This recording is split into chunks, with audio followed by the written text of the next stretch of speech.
প্রিয় শিক্ষার্থী বন্ধুরা, welcome back to my channel in a nutshell.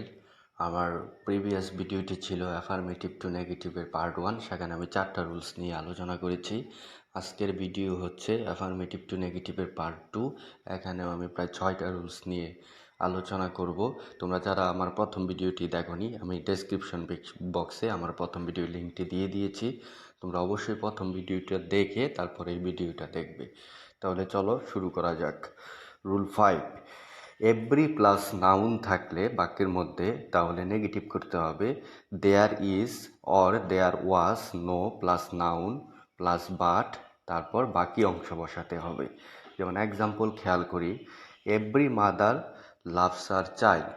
এখানে এভরি প্লাস নাউন, নাউন হচ্ছে মাদার, তাহলে নেগেটিভ হবে দেয়ার ইজ নো, আর নাউন হচ্ছে mother, there is no mother but loves her child. Second example, everybody liked flowers. এখানে হবে there is no, noun হচ্ছে body, there is no body, তারপর but liked flowers. একদম easy. Rule 6, বাক্যের মধ্যে two two থাকলে তাহলে নেগেটিভ করতে হবে প্রথম টু এর পরিবর্তে সো এবং পরবর্তী টু এর পরিবর্তে দ্যাট, এবং পরে আরেকটু কাজ করতে হবে। সেটা স্ট্রাকচারটা হবে এরকম, সাবজেক্ট প্লাস ক্যান অথবা কুড। কুড হবে ভার্বটি পাস্ট ফর্মে থাকলে, তারপর নট যোগ করতে হবে, তারপর বাকি অংশ ব্যবহার করতে হবে। যেমন এক্সাম্পল খেয়াল করি, he is too weak to walk. এখানে কি করতে হবে নেগেটিভ, হি ইজ এই টু এর পরিবর্তে সো, উইক পরবর্তী টু এর পরিবর্তে দ্যাট, সো উইক দ্যাট, তারপর হচ্ছে ওই স্ট্রাকচারটা অনুযায়ী তোমার বাক্যটা সাজাতে হবে। এখানে সাবজেক্ট কি হি, তারপর যেহেতু ভার্ব ইজ প্রেজেন্ট ফর্ম তাহলে ব্যবহার করতে হবে ক্যান, তারপর নট, বাকি অংশ বলতে ওয়াক যেটা রয়ে গেছে। তাহলে কি দাঁড়ালো, he is so weak that he can not walk. Rule 7, বাক্যের মধ্যে যদি বোথ অ্যান্ড থাকে তাহলে তোমাকে নেগেটিভ করতে হবে নট অনলি বাট অলসো দিয়ে। যেমন example, both Karim and Rahim do it. তাহলে হবে নট অনলি রহিম অ্যান্ড অ্যান্ডের পরিবর্তে but also, not only Rahim but also Karim do it. Rule 8, বাক্যের মধ্যে যদি অ্যাজ সুন অ্যাজ থাকে তাহলে নেগেটিভ করতে হবে নো সুনার হ্যাড এবং ভার্ব 3 ব্যবহার করতে হবে, এবং বাক্যের মধ্যে একটা কমা থাকবে, সেই কমার পরিবর্তে তোমাকে দেন ব্যবহার করতে হবে। যেমন এক্সাম্পলটা খেয়াল করি, as soon as he went there comma I came. তাহলে অ্যাজ সুন অ্যাজের পরিবর্তে হবে নো সুনার হ্যাড হি ওয়েন্টের ভার্ব 3 হচ্ছে গন, হি গন দেয়ার কমার পরিবর্তে দেন, পরে যা আছে তাই আই কেম।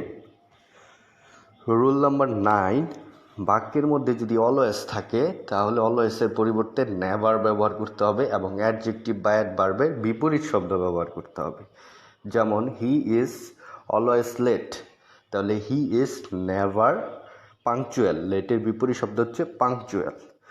রুল নাম্বার 10, বাক্যে বাই প্লাস আইএনজি ভার্ব থাকলে নেগেটিভ করতে হবে উইদাউট দিয়ে। যেমন উইদাউট প্লাস আইএনজি ভার্ব যা থাকে, তারপরের ক্লোজে হবে সাবজেক্ট প্লাস ক্যান অথবা could plus not plus verb plus বাকি অংশ।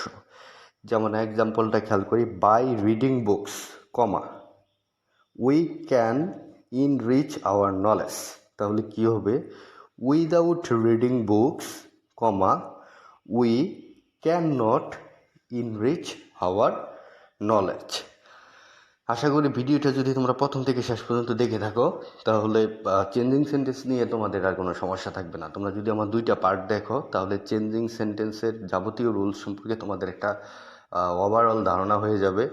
আর আমি থার্ড ভিডিওটা তৈরি করব চেঞ্জিং সেন্টেন্সের উপরেই, অ্যাফার্মেটিভ টু নেগেটিভের উপরে।